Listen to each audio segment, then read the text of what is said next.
السلام عليكم ورحمة الله وبركاته. أعوذ بالله من الشيطان الرجيم.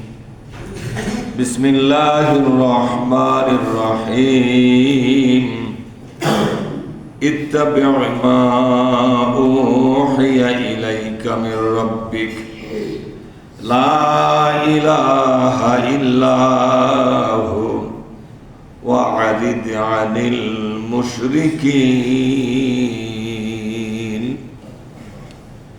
আমরা সকলে বলি আলহামদুলিল্লাহ।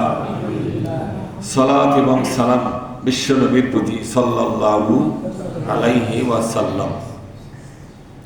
সম্মানিত ভাইয়েরা, সূরা আনআমের 106 নম্বর আয়াতটা পড়লাম, ছোট্ট আয়াত। আসুন এই আয়াতের মাধ্যমে আল্লাহ পাক আমাদেরকে যে হেদায়েতি কথা বলেছেন আমরা মাতৃভাষায় বুঝে নেওয়ার চেষ্টা করব। ওমা তৌফিকি ইল্লা বিল্লাহ। আল্লাহ পাক বলছেন ইত্তাবিউ, মেনে চলো, মান্য করে চলো, মা ওহিয়া ইলাইকা মির রাব্বিকা, যে বিধান তোমার রবের পক্ষ থেকে তোমার কাছে নাজিল করা হয়েছে সে বিধানকেই মেনে চলো। দুনিয়ার মানুষের বানানো বিধানকে মানা যাবে না। এটা নবীর জন্য দুনিয়ার মানুষের তৈরি করা বিধান মানা হারাম ছিল। কার জন্য হারাম ছিল? কথা বলেন। নবীর জন্য হারাম ছিল, কিন্তু আমাদের জন্য হালাল নাকি? মদ খাওয়া নবীর জন্য হারাম, আমাদের জন্য হালাল নাকি?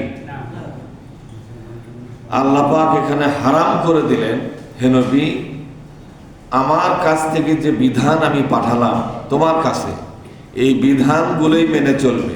এর বাইরে মানুষের তৈরি করা কোনো বিধান মানতে পারবে না। বিধান কে দিলেন? জোরে কথা। এই নির্দেশনা দান করেছেন স্বয়ং আল্লাহ পাক। তাহলে আল্লাহ তাআলা বিশ্ব নবীকে একটা নির্দেশ দিলেন যে মানুষের বানানো কোনো বিধান মেনে নেওয়া তোমার জন্য হালাল নয়, বরং এটা কি? হারাম। এই হারাম শুধু মুহাম্মদ সাল্লাল্লাহু আলাইহি ওয়াসাল্লামের জন্য নয়, মুহাম্মদ সাল্লাল্লাহু আলাইহি ওয়াসাল্লামের যত উম্মত সকলের জন্য এটা আল্লাহ পাক হারাম করে দিলেন। অথচ আমাদের বাংলাদেশের মুসলমানরা আল্লাহর বিধান মানা বাদ দিয়ে মানুষের বিধানই মেনে নিয়ে বসে আছে। আল্লাহ পাক বললেন লা ইলাহা ইল্লা হুয়া, বিধান তৈরি করার ক্ষমতা এক আল্লাহ ছাড়া কাউকে দেওয়া হয় নাই। সুবহানাল্লাহ। মানুষের জন্য বিধান তৈরি করার অধিকার কোনো মানুষকে দেওয়া হয় নাই। এ দায়িত্ব সম্পূর্ণ কার? লা ইলাহা ইল্লা হুয়া। বলেন লা ইলাহা ইল্লা হুয়া। তিনি ছাড়া বিধান তৈরি করার এখতিয়ার বা ক্ষমতা কারো নাই। বলেন তো, বিধান কি তৈরি করেছে মানুষ, না করে নাই? আল্লাহ যে বললো কারো কোনো ক্ষমতা নেই, তাহলে এরা যা করতেছে তা ক্ষমতার বাইরে না ভেতরে? এটা সীমা লঙ্ঘন না? আল্লাহ পাক বুঝালেন, বান্দা, বিধান তৈরি করার ক্ষমতা এক আল্লাহ ছাড়া কারো নাই। কোন ব্যক্তি যদি বিধান তৈরি করে এটা হবে তার বাড়াবাড়ি, এটা হবে তার শিরক। কি হবে জোরে বলো? এটা হবে শিরক। আল্লাহর উপরে হাত দেওয়া কারো উচিত নয়, কারণ বিধান তৈরি করার একমাত্র ক্ষমতা কার? এই জায়গায় হাত দেওয়া যেরকম যাবে নাকি? যাবে না। ওয়া'রিদ আনিল মুশরিকিন, ওগো নবীজি, আপনি শিরককারীদের সম্পর্ক ছেড়ে দিন, ওদের সাথে আপনার কোনো সম্পর্ক নাই। এখানে শিরক আর মুশরিক কারা? মুশরিক তাকেই বলা হয় যারা মানুষ হইয়া মানুষের বিধান লেখে। আল্লাহর কথা সুস্পষ্ট না এখানে? যারা মানুষ হয় মানুষের জন্য বিধান লেখে, যেরকম একটা বিধান আল্লাহর আছে, আল্লাহর বিধান থাকার পরও এর বিকল্প একটা বিধান কি করে? তৈরি করে। এরা হলো মুশরিক। এরা কি জোরে বলুন? আপনার বলতে ভয় লাগে, কিন্তু আল্লাহর কি ভয় আছে? আল্লাহ বলে ফেলা সারা মুশরিক। এরা নামাজ পড়লেও মুশরিক, রোজা করলেও মুশরিক, হজ করলেও সব শুদ্ধই মুশরিক। এরা, এদের কোনো ইবাদত আল্লাহর দরবারে কবুল হবে না। এরপর আল্লাহ তাআলা সূরা আনামের 107 নম্বর আয়াতে বললেন, ওয়ালাউ শাআল্লাহু মা আশরাকু, আল্লাহ যদি চাইতেন এই দুনিয়ার কোন মানুষকে আল্লাহ পাক বিধান তৈরি করতে দিতেন না, এই স্বাধীনতাকে আল্লাহ হরণ করে নিতে পারতেন, কিন্তু আল্লাহ এই কাজটা করেন নাই। কারো উপরে জোর খাটান নাই, কাউকে বাধ্য করেন নাই, কারো হাত পায়ের উপরে ক্ষমতা প্রয়োগ করেন নাই। তাদেরকে স্বাধীনতা দেওয়া হয়েছে, ইচ্ছা করলে আল্লাহর এই বিধান মেনে চলবে, ইচ্ছা করলে আল্লাহর এই বিধানকে অমান্য করতে পারবে। এই স্বাধীনতাটুকু আল্লাহ পাক দেওয়ার কারণেই তাদের বিচার হবে। হবে কিনা জোরে কর। স্বাধীনতা পাওয়ার পরে তোমার তো ইচ্ছা শক্তি এই পথে যাওয়া উচিত হয়নি। আল্লাহ যখন নিষেধ করেছে যে মানুষের বিধান তৈরি করা যাবে না, আর আমরা এই কাজটাই করলাম, আর আমাদের পরিচয় হয়ে গেল মুশরিক। কি পরিচয় হয়ে গেল?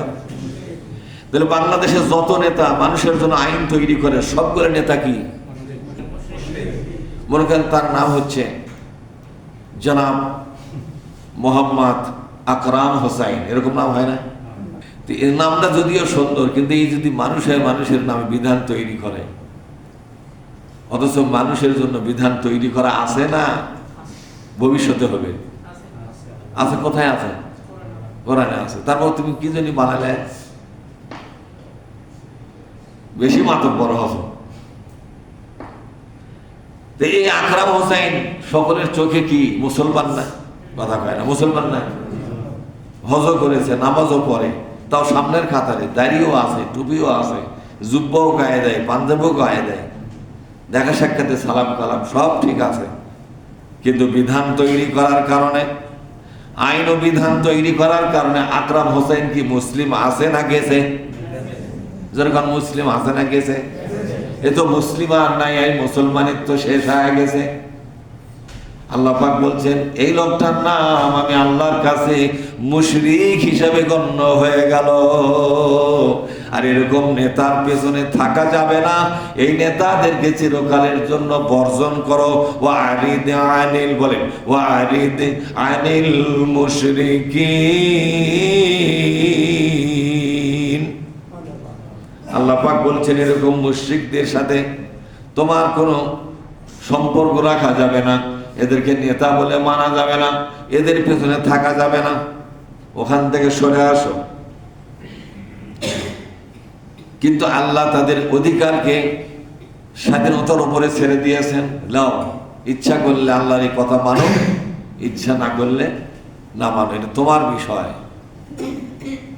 এটা তোমার বিষয়। এখানে আল্লাহ তাআলা প্রত্যেকটা মানুষকে ব্যক্তিগত স্বাধীনতা দান করেছেন। সুবহানাল্লাহ।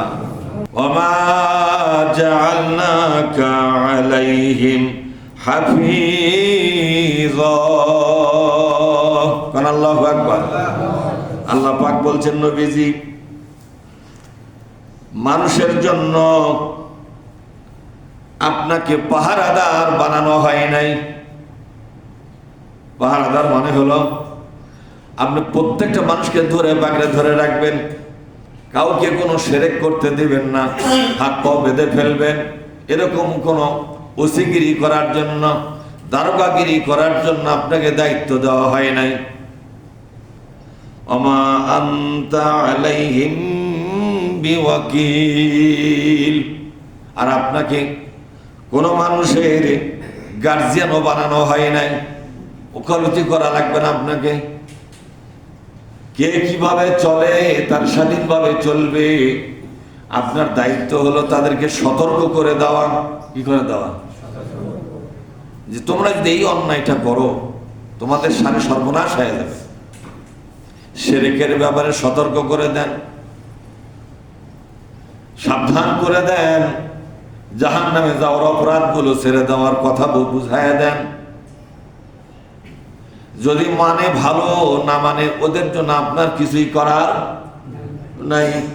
এবার আল্লাহ তাআলা সূরা আনামের 108 নম্বর আয়াতের মধ্যে কি সুন্দর করে একটা বিষয় আমাদের সামনে খোলাখুলি ভাবে বর্ণনা করলেন। ওয়ালা তাসুব্বুল্লাযীনা ইয়াদউনা মিন দুনিল্লাহি ফায়াসুব্বুল্লাহা আদওয়ান বিগাইরি ইলম। তোমরা তাদেরকে গালিগালাজ করো না। কাদেরকে?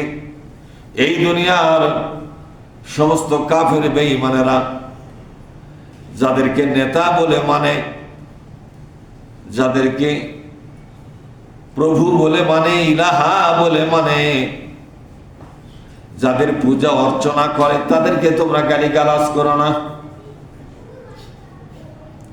তোমরা যদি তাদেরকে গালিগালাজ করো, তারাও জ্ঞানের অভাবে শত্রুতা বশত আল্লাহকেও গালিগালাজ করতে পারে কিনা জোরে কর। ইসলামের দাওয়াতি কাজ যারা করে তাদের জন্য কি সুন্দর একটা চমৎকার নসিহা আল্লাহ পাক নিজেই পেশ করলেন, যে ইসলামের পথে দাওয়াত দিতে দিতে ইসলামের দুশমনদের নেতা নেত্রী এবং এই সমস্ত লোকেরা যাদের পূজা করে অর্চনা করে এদেরকে তোমরা বেশি বাড়াবাড়ি করে গালিগালাজ করো না। তোমরা শুধু সত্যের বাণীটা জানাও, তোমরা শুধু বুঝাইয়া দাও কি কাজ করলে একটা লোক জান্নাতে যাবে, তোমরা বুঝাইয়া দাও কোন কোন অপরাধ করলে একটা লোক জাহান্নামী হবে, এটা বুঝাইয়া দাও, কিন্তু গালিগালাজের পথে যাবা না। এরা আদর্শের কোনো পথ নয়, এরা নোংরা পথ। কি পথ ধরে বলুন? এরা নোংরামি এবং নোংরা পথ। তোমরা যদি গালিগালাজ করো, তোমরা যে আল্লাহর ইবাদত করো, ওরা কিন্তু শত্রুতা বশত জ্ঞানের অভাবে ওরা আল্লাহকেই গালিগালাজ শুরু করতে পারে। এই গালিগালাজটা তোমাদের কারণে হলো।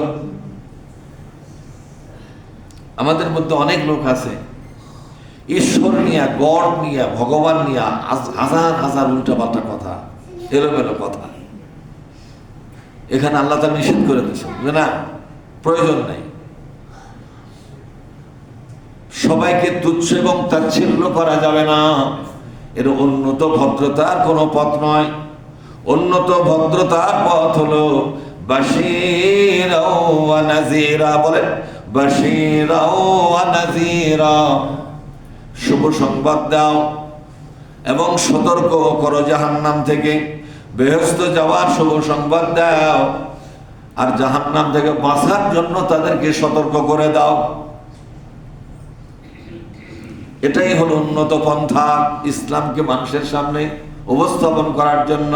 কাযালিকা যায়্যানা লিকুল্লি উম্মাতিন আমালাহুম।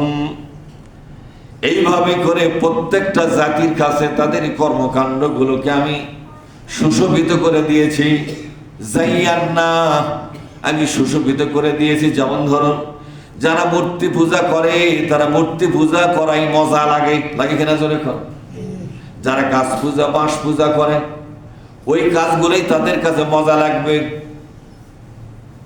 আল্লাহ পাক বলছেন এই মজার ব্যবস্থা আমি আল্লাহ নিজেই করে দেই, নাউজুবিল্লাহ। কিন্তু কাজটা কে করে দেয়? কবর পূজা যারা করে, কবর দেখলেই কবরকে সেজদা করে, এরকম লোক আছে না নাই?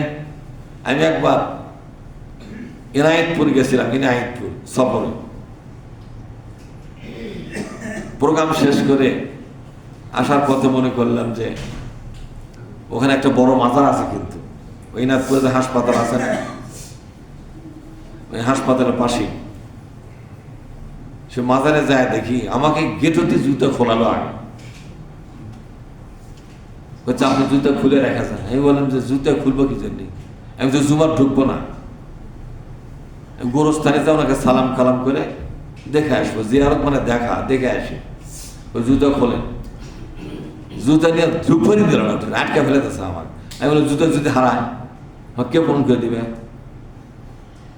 কোনো কথা নেই, জুতো রেখে দেয়, হারাবে না, আমরা আসি। দেখা গেলাম যায় দেখি না হলো 20-30 জন লোক ওপর হয়ে পড়ে আছে মাটি, মানে সেজদা দিয়ে। কি করছে, কার কি কথা বোঝাও কঠিন। কেউ কান্দে, কেউ কথা কয়, নানান আবেদন নিবেদন করতেছে। সালাম ফালাম করে দোয়া দরুদ পাঠ করে আমি চলে আসতেছিলাম। আমার করছে আপনি পিছন দিকে যাবেন, কবর থেকে আপনার পিঠ করে যাওয়া যাবে না।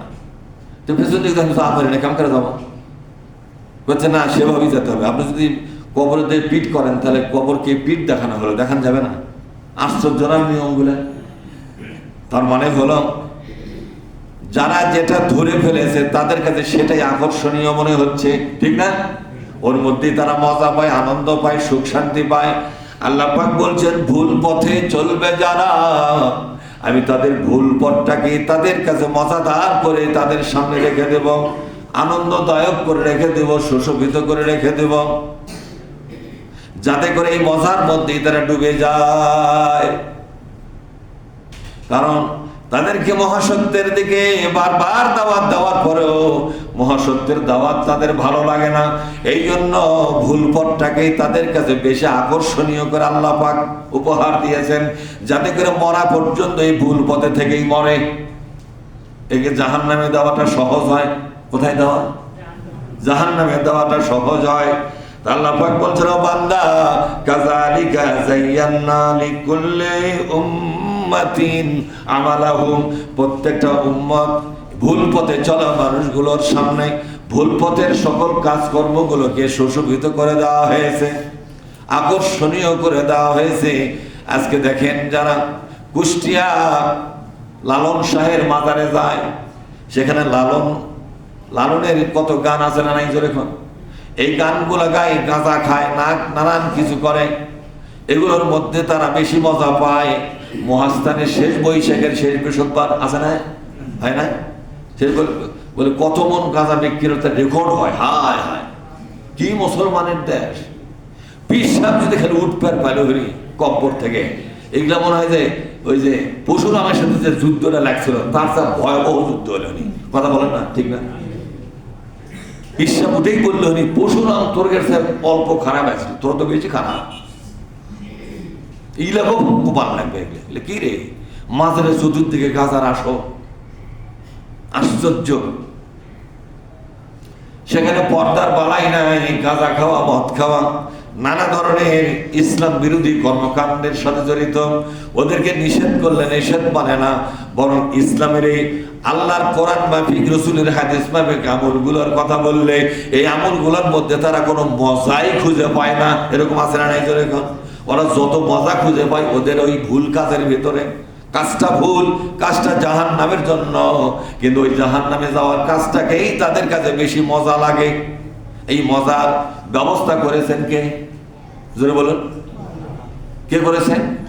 আল্লাহ পাক। অনেকেই সাহস পাচ্ছে না যে আল্লাহর নাম কম। হ্যাঁ, এবার কি বিপদত পড়ি। আল্লাহ তো কত পারে, আমি ওগুলো করেছি। আল্লাহ বলছেন আমি নিজেই করেছি। দেখেন, কাযালিকা যায়্যানা লিকুল্লি উম্মাতিন আমালাহুম, প্রত্যেকটা উম্মতের জন্য তাদের এই ভুল কর্মগুলোকে তাদের সামনে আকর্ষণীয় করে দিয়েছি আমি আল্লাহ নিজেই, যাতে ওই কাজগুলো তারা কামড়ে ধরে থাকতে পারে, যাতে করে খুব সহজেই তারা জাহান্নামে যাওয়ার ব্যবস্থা করতে পারে। যেহেতু ওই পথেই তারা চলতে চায়, মহাসত্যের পথে তারা আসতেই চায় না, এজন্য আল্লাহ তাআলা ওই পথেই তাদেরকে আষ্টে পৃষ্ঠে জড়িয়ে ফেলেছেন, ওখান থেকে তারা সহজে আসবে না। আল্লাহ তাআলা বলছেন সুম্মা ইলা রাব্বিহিম, বলেন আমার সাথে, সুম্মা ইলা রাব্বিহিম মারজিউহুম, এরপরে সকলের মৃত্যু হবে। ভুল পথে চলবেন তারও মরণ হবে, খাঁটি পথে, সঠিক পথে, আল্লাহর সিরাতে মুস্তাকিমের পথে চলবেন তারও মৃত্যু হবে। দুই লোকেরই মৃত্যু হয়ে যাবে। একদল মানুষ মারা যাবে ভুল পথের উপরে, আর একদল মানুষ মারা যাবে সঠিক পথের উপরে। যাবে কি যাবে না? কোন একদল মানুষ মারা যাবে কোরআন হাদিসের পথে আমল করতে করতে, সঠিক পথে থেকে। ইহদিনাস সিরাতাল মুস্তাকিম, আল্লাহ আমাদেরকে সঠিক এবং সরল পথটা দেখাও। কোরআন শরীফই হলো হাযা সিরাতুম মুস্তাকিম। আল্লাহ কোরআন নাযিল করে দিয়ে বলেন, ও বান্দা, সূরা ফাতিহার ভিতরে আমার কাছে একটা সহজ সরল সঠিক পথ তুমি চেয়েছিলে, আমি কোরআন নাযিল করে দিয়ে বলে দিলাম, এ কোরআন, পুরা কোরআনটাই হলো সরল এবং সঠিক পথ। কোরআনের বাইরে যত পথ আছে সেগুলো ভুল পথ, সেগুলো ভুল মত। আসল পথ, সঠিক পথ, অরিজিনাল পথ হলো কোরআনের পথ। সুবহানাল্লাহ বলবেন না? আল্লাহ তাআলা বলছেন, আমি আমার ওই সকল ভুল পথের বান্দাদের মরণ দিয়ে দেব একদিন। ভুল পথে থেকেই তাদের মরণ হবে। এরপরে তারা আল্লাহর সামনে যখন দাঁড়াবে, ফায়ুনাব্বিউহুম বিমা কানু ইয়ামালুন, তারা জীবনভর যে কর্মকাণ্ডগুলো করেছে, মাজার পূজা হোক কিংবা গাঁজার কলকির পূজা হোক, আসলে নাই জোরে কোন, চোট্টামি, ডাকাতি, বদমাইশি, লুচ্চামি, গুন্ডামি, ঘুষ খাওয়া, সুদ খাওয়া, রাষ্ট্রের টাকা, জনগণের টাকা চুরমার করে মেরে খাওয়া, এরকম লোক আছে নাই জোরে কোন। ব্যাংক ডাকাত থেকে শুরু করে রাস্তাতে ডাকাতি বন্ধ করতেছে। 6 ইঞ্চি রাস্তা বাজেটে পাস করা আছে, 3 ইঞ্চি রাস্তা করে, আর 3 ইঞ্চি রাস্তা ওই খায়া ফেলাছে। রাস্তা খোর, জোরে কোন, কি খোর? রাস্তা খোর, কালভার্ট খোর, ব্রিজ খোর, এরকম খোর আছে না নাই জোরে কোন। এই সমস্ত অন্যায় পথে চলা মানুষগুলো যখন আল্লাহর সামনে দাঁড়াবে, আল্লাহ পাক বলছেন, সেদিন আমি তার জীবনের প্রতিটি কাজ এবং কর্মের, প্রতিটি কথা, প্রতিটি চিন্তার একটা একটা করে তাকে জবাব দিয়ে দিব। ও বান্দা, তোমার জীবনের 60টা বছর বা 100 বছর বা 500 বছর বা 1000 বছর আমার এই দুনিয়াতে তোমাকে আমি সৃষ্টি করেছিলাম, কিন্তু তুমি যে কাজগুলো করেছো, যে কর্মকাণ্ড করেছো, যে কথা এবং বক্তৃতাগুলো দিয়েছ, যে চিন্তাগুলো ছড়ালে, যে চেতনাগুলো ছড়ালে, তুমি ভুলে গেছো রে বান্দা, আমি আল্লাহ সবগুলো রেকর্ড করে নিয়েছিলাম। আজকে সেই রেকর্ড নিয়ে নাও। তোমার রেকর্ডটা ইকরা কিতাবাকা, বলে ইকরা কিতাবাকা কাফা বিনাফসিকাল ইয়াউমা আলাইকা হাসিবা। আল্লাহ পাক বলছেন, এই যে আমলনামা নাও, তোমার আমলনামা তুমি পড়াশোনা করে দেখো, কারো সাহায্য লাগবে না। আমি তোমাকে মরণের পরের জগতে তোমাকে শিক্ষিত বানায় দিয়েছি। কোন সুবহানাল্লাহ। তুমি পড়ে পড়েছিলে, আমি নীরব ছিলাম না। আমি তোমাকে ওই অবস্থায় আলামে বরজখের ভিতরে, কার মধ্যে জোরে কম, আলামে বরজখের ভিতরে তোমাকে শিক্ষিত করে দিয়েছিলাম। তুমি পড়তে পারবে, বলতে পারবে, এরকম শিক্ষাগত যোগ্যতা মরণের পরেই আমি তোমাকে দিয়েছিলাম। তোমার মগজটা এখন শিক্ষিত মগজ, যেরকম না সুবহানাল্লাহ। অনেক মূর্খ লোক মারা যাবে, লেখাপড়া জানে না, কিন্তু কিয়ামতের দিন ঝরঝর করে পড়বে আল্লাহর দেওয়া আমলনামা। কেমনে পড়বে? এই শিক্ষিত কোথায় হলো?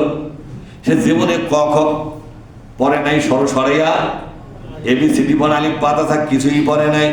সে হলো নিরক্ষর, ইলিটারেট পারসন। সে নিরক্ষর মানুষ। কিন্তু কিয়ামতের দিন আল্লাহ পাক বলবেন, বান্দা, আমি তোমাকে যে আমলনামা দিলাম, আমলনামাটা নিজেই পড়াশোনা শুরু করো। কাফা বিনাফসিকা ইয়াউমা আলাইকা হাসিবা। আজকে হিসাব দেওয়ার এই দিনে তোমার পড়াশোনাটাই যথেষ্ট হবে। যাবা কোথায়, জান্নাতে না জাহান্নামে? তুমি পড়াশোনা করলেই নিজেই বুঝতে পারবে তোমার নামে কি রায় দেওয়া আছে। এখানে পেশকার নাই, এখানে রায় ঘোষণা করার কেউ নাই। তোমার হাতে দিলাম, তুমি পড়ো। মানুষ মনে করছে আল্লাহ পড়ে পড়ে শোনাবে, আল্লাহ ঠেকা করতে শোনাবে। আল্লাহ আমলনামা প্রস্তুত করবে, কিন্তু যার আমলনামা তাকেই পড়তে হবে, যার আমলনামা তাকেই পড়তে হবে। অনেক লোক পাগল হয়ে মারা যায়, আসে না জোরে কোন, মাথার ব্রেন ঠিক নাই। কিন্তু কিয়ামতের দিন কোনো মানুষকে অসুস্থ করে তোলা হবে না। প্রত্যেকটা মানুষ জ্ঞানের দিক থেকে পাকা জ্ঞানের মানুষ হয়ে উঠবে। আর কেউ পাগল নয়, আর কেউ অল্প বুদ্ধির নয়, আর কেউ নোংরা বুদ্ধির নয়। সমস্ত মানুষের জ্ঞান হবে অত্যন্ত তীক্ষ্ণ জ্ঞান। কি জ্ঞান? তীক্ষ্ণ জ্ঞান হবে, লিটারেট পার্সন হবে তারা।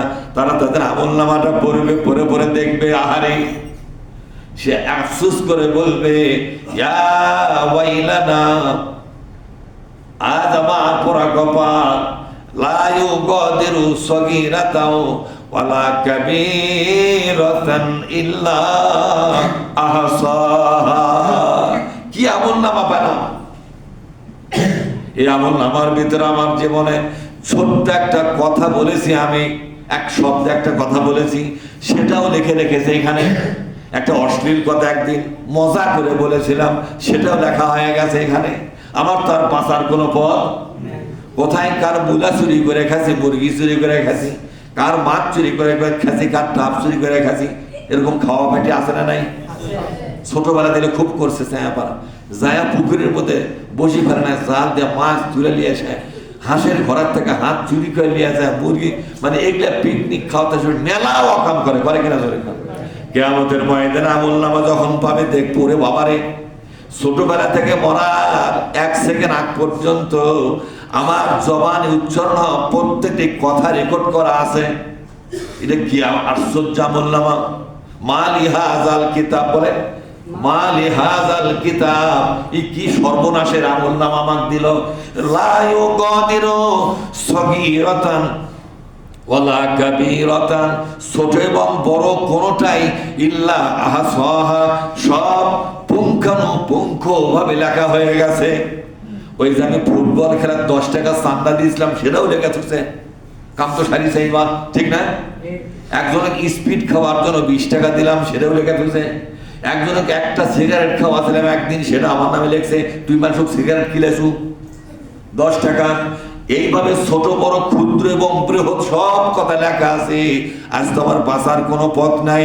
তখন লোকটা আফসোস করে বলবে, আল্লাহ দয়া করে মেহেরবানি করে আমাকে জান্নাত জাহান্নামে তুমি দিও না, সরাসরি আমার পায়ের তলার যে মাটি, আমাকেও মাটি বানায়া দাও।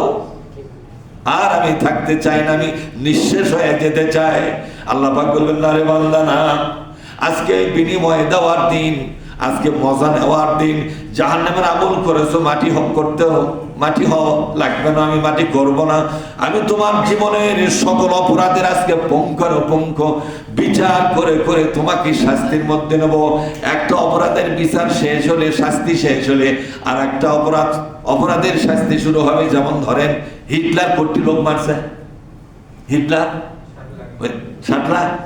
60 লাখ যদি মারা থাকে, এই দুনিয়াতে যদি বিচার হয়, যে কোনো আদালতে, দুনিয়ার তা আন্তর্জাতিক আদালত হোক না হয় গ্রামের আদালত হোক, আর ফাঁসি কয়বার হবে? কেমন লোক মারছে কয়বার? 60 লক্ষ। তাহলে ওর ফাঁসি তো 60 লক্ষ বার হওয়া উচিত। এক মানুষের জীবনের পরিবর্তে 8 মানুষের। কিন্তু দুনিয়ার বিচারে সম্ভব নয়। কিয়ামতের দিন এই হত্যাকারীদের শাস্তি হবে এরকম, একটা লাশের বিনিময়ে, একটা জীবনের বিনিময়ে, একটা খুনের বিনিময়ে যে শাস্তি, এটা শেষ হবে। শেষ হওয়ার পর আর একটা খুনের বিচার, শাস্তি শুরু হবে।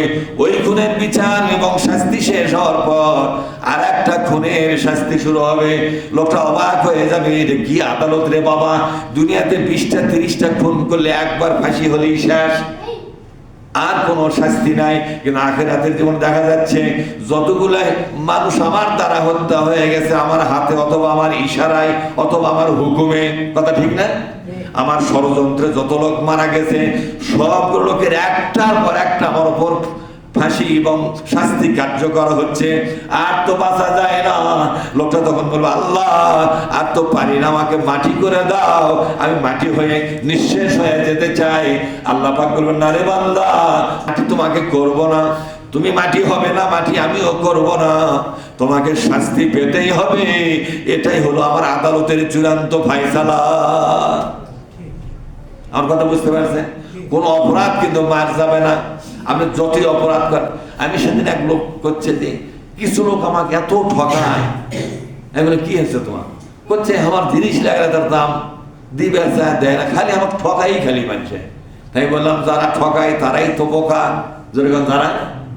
যারা ঠকায় তারাই কি? আর তুমি যে ঠকেছো, তুমি অতি চালাক। করছে, আমি অতি চালাক, আমার এত কিছু মার যাচ্ছে, আমি চালাক। তুমি আসল চালাক, আসল বুদ্ধিমান তুমি। কারণ আল্লাহ পাকের দরবারে যারা তোমাকে ঠকে গেছে, তাদেরকে বলা হবে, রে বান্দা, আমার এই বোকা বান্দা তোর কাছ থেকে এত টাকা পায়, টাকাটা দিয়ে দে। তখন বলবে দুনিয়াতে সে কারবার তো হয়ে গেছে, বলে হাত সবই হয়েছে, আমার বোকা বান্দার বোকামির সুযোগ নিয়ে তুমি যেভাবে ঠকালে, সেই দিন আমি তৃতীয় পক্ষ হয়ে তোমাদের মাঝে সাক্ষী হয়েছিলাম, যা পাচ্ছে দিয়ে দাও, লোকটার কাছে কিছুই থাকবে না। তখন বলবো আমার বোকা বান্দার আমল নামের মধ্যে কিছু পাপ আছে, ওই পাপটা তোমার ঘরত নেও, ওই পাপটা তোমার ঘরত নাও। আমি ওই বোকাক বললাম, ভাই রে, কিয়ামতের ময়দানে তুমি ছোটবেলা থেকে বুড়া হছো, আমার মতো বয়স, এ পর্যন্ত যত টাকা পয়সা জায়গা জমি তোমার কাছ থেকে চালাক বাজিরা এই ক্যালমেট গুলো আছে না, বাংলাদেশ কিছু ক্যালমেট আছে না, হ্যাঁ, ধুরন্ধর আছে না, ধুরন্ধর লোক, এই ধুরন্ধরেরা তোমাকে যে পরিমাণ তোমার আলঠেলা, তোমার জমি কম আছে, তোমার কাছ থেকে ঠকে তোমাকে ঠকায়া তারা জিতে চলে গেছে। কিয়ামতের দিন পুঙ্খানুপুঙ্খ ভাবে তোমাকে দিয়ে আল্লাহ পাক ফেরত দেওয়ার ব্যবস্থা করে দেবেন। আর এই সম্পদ যদি পরকালে পাও, তোমার ঠকানা জেতা, তো বলছে দুনিয়া ফেরত দেবে, আমার খায় ফেলে দিবে, তার তো পরকালে ফেলি তো জেতা। আমি পরকালে ওই সম্পদ পেলে জান্নাতে যাওয়া যাবে, আর ইহকালে সম্পদ পেলে তুমি খাইয়াই শেষ করলে, হ্যাঁ কথা ঠিক না?